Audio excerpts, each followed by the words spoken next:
Se você está gostando do nosso conteúdo, se inscreva no canal e deixe o like. E não se esqueça de comentar no vídeo de que cidade você está nos assistindo, para assim a gente saber até onde o nosso vídeo está chegando. E agora, vamos ao relato de hoje.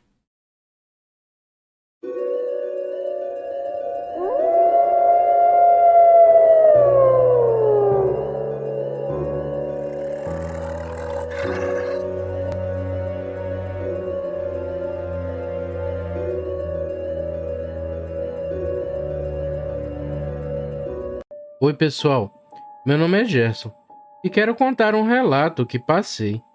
Na época, eu achei até que estava sendo perseguido por um lobisomem, pois sinceramente, para onde eu ia, tinha a infelicidade de me deparar com essa fera. Mas vamos desde o início. Tudo começou ali pelos anos 90. Para quem viveu essa época sabe que a tecnologia não era das mais avançadas. Eu estava recém-casado, com a minha esposa Edna. A gente não tinha onde cair morto, mas queríamos nos casar. E a propósito, estamos juntos até os dias de hoje. Comprar uma casa sempre foi um artigo caro, então não sabia por onde começar. Até que surgiu uma oportunidade para a gente. Teve um bairro na cidade em que eu morava que quase não tinham moradores. E as pessoas começaram a invadir os terrenos. E lógico, eu fui um desses invasores. Fizemos tudo às pressas. Uma casa de madeira bem simples, tudo improvisado, mas tinha um mínimo de segurança. E olhando para trás, só uma mulher que ama muito o marido para embarcar numa loucura dessas. Mas conseguimos ter nossa pequena casa. Não era nada luxuoso. A casa tinha várias frestas, e sendo o bairro invadido, a iluminação pública era inexistente. Para falar a verdade, sofremos bastante dificuldade no início. E por falar nisso, morando num bairro novo, ao menos uma vez por semana, a gente notou que a cachorrada da rua ficava agitada. Eles latiam bastante e sempre parecia que partiam para cima de alguém.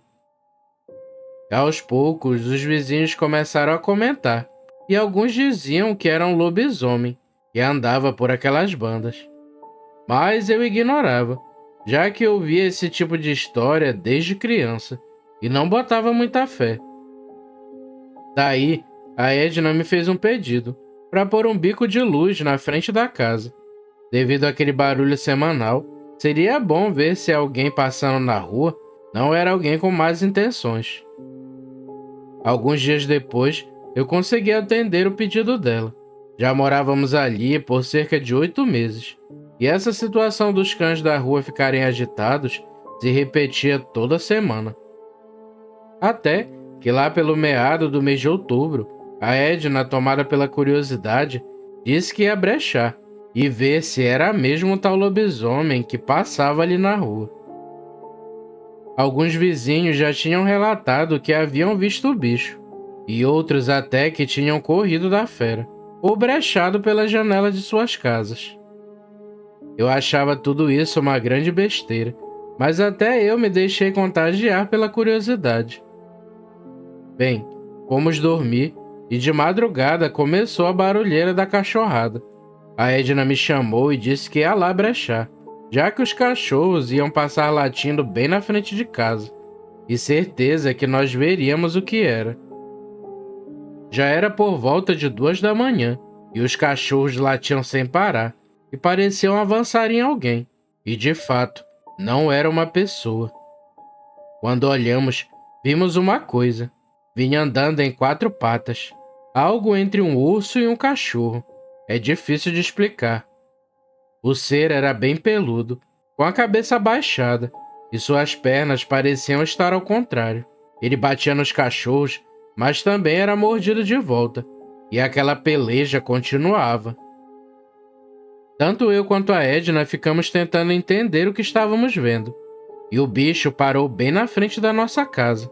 Ele não ficou embaixo da luz, mas ali ao redor, e deu muito medo ver aquilo, tanto que só ficamos parados. Mas, com as investidas constantes dos cães, Aquilo desceu a rua correndo e foi embora. Ali, vimos que os boatos eram verdadeiros, mas ficou só entre nós dois o que tínhamos visto, e não tocamos mais nesse assunto. O tempo passou, e um certo dia, o meu cunhado foi até a nossa casa e conversou comigo se eu não queria ser vigia noturno lá do cemitério. O cemitério estava passando por reformas e era necessário alguém vigiar o material de construção. O programado era trabalhar por volta de 3 meses durante a noite, por toda a semana, e depois disso eu seria dispensado. O salário era bom e a Edna concordou que eu devia aceitar a proposta. Era pouco tempo e o dinheiro ia ajudar. Então eu aceitei. O cemitério era dentro da cidade, mas ficava nos últimos bairros, próximo de onde a gente morava. Eu nunca fui um homem medroso, e lá tinha até uma casinha que eu ficava à noite. Era ruim passar a noite acordado, mas era algo suportável, e eu não reclamava. A reforma ia de vento em popa. O muro do cemitério era bem pequeno, coisa de 1 metro, e a intenção era aumentar. Estranhamente, eu não tinha medo dos mortos. Ali era um local tranquilo. O ruim era quando alguém entrava escondido. Casais com suas loucas fantasias, pessoas que queriam morar em algum túmulo, e surgia gente até que queria beber dentro do cemitério ou dormir ali. A minha função era expulsar esse povo maluco que aparecia, e eu nunca tive trabalho para lidar com essas situações. Mas daí, o problema que eu passei a ter no trabalho era que ao menos uma vez na semana, um certo túmulo aparecia remexido. A terra sempre ficava fofa, sabe? Como se alguém tivesse sido enterrado recentemente. E justo nesse túmulo era onde o muro do cemitério era mais danificado. Então, eu achei que era alguém que tinha raiva do morto e depredava o local. E eu prometi a mim mesmo que ficaria de olho, pois achei uma coisa muito triste, mexer com quem nem pode se defender. Sem contar que sempre quando o pessoal da reforma via aquela bagunça, chamavam a minha atenção e eu recebia um sermão. Perto desse túmulo tinha um mausoléu que era bem bonitinho, então eu pensei em ficar ali naquele mausoléu durante a noite, e assim veria quem estava causando toda aquela ruaça. Eu até contei para Edna sobre o meu plano, e ela pediu para eu tomar cuidado. Naquela noite, eu estava decidido a descobrir quem bagunçava o túmulo do morto. A iluminação do cemitério já tinha sido feita em quase todos os lugares, e essa parte do cemitério tinha uma iluminação razoável. Lá perto da meia-noite, andei em volta do cemitério e não vi nada demais, mas achei melhor me esconder no mausoléu e aguardar. As horas se passaram e eu acabei adormecendo, mas acordei com um barulho estranho, alguém com uma forte roncadeira e ao mesmo tempo um grunhido. Eu me alertei e comecei a olhar ao redor, e para minha surpresa, alguma coisa estava saindo daquele túmulo, que sempre era remexido. Gente, eu até pensei que se já tinha visto lobisomem na minha rua, certamente estava prestes a ver um zumbi.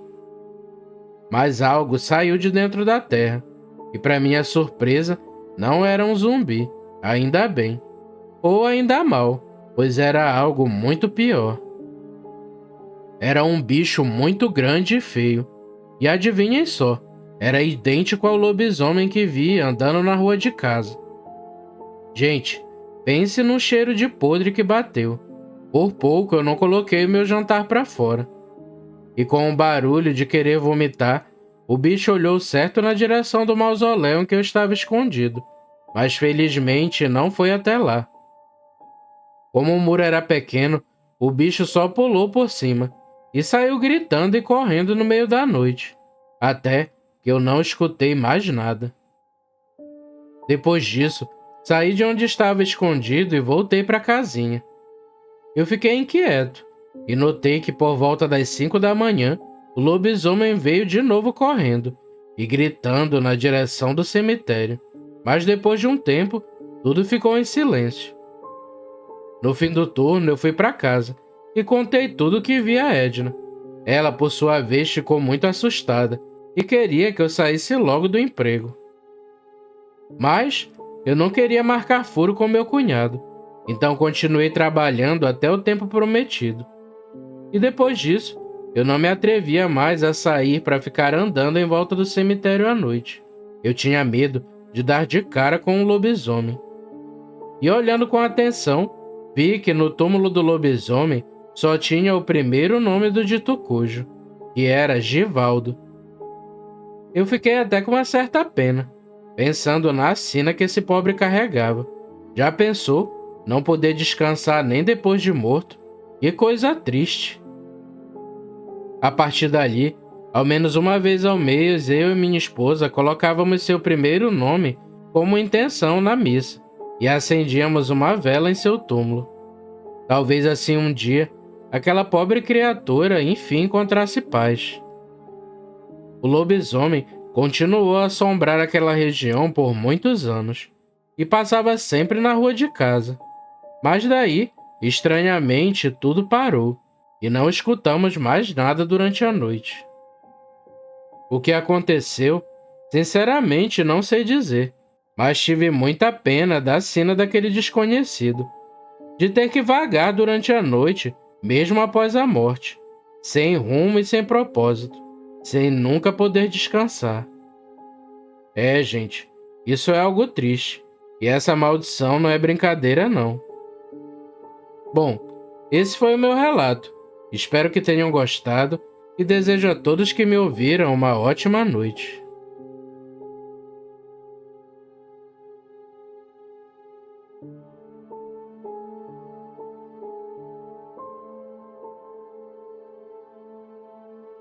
Se você gostou do vídeo, não se esqueça de se inscrever no canal e deixar o like. É um pequeno gesto para você, mas uma grande ajuda pra gente. Nos vemos no próximo vídeo, pessoal. Fiquem com Deus e tchau!